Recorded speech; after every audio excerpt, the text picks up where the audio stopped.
Nikianza kwa majonzi na huzuni, utumishi shule yangu kateketea kwenye moto. Nakumbuka 6:30 ilianza kwa mayowe, ghafla tukazinduka.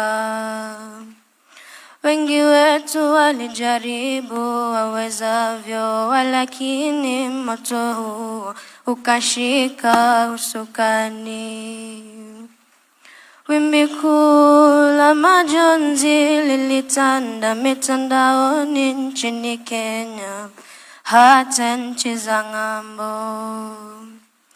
Na wazazi walilia kwa uchungu kuwapoteza wana wao kwenye janga siyotarajiwa.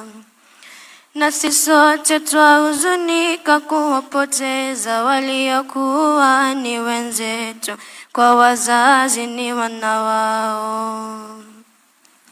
Nami pia nawatunuku pole zangu kwa wote mliopatwa na maafa haya makuu. Wale wote walioko hospitalini, afueni ya haraka, sote twawaombea. Taswira mbaya na tena ya huzuni kajengeka kwetu sisi wanafunzi wa utumishi. Tuungane kwa pamoja na maombi, hasa wakati huu mgumu kwetu sisi.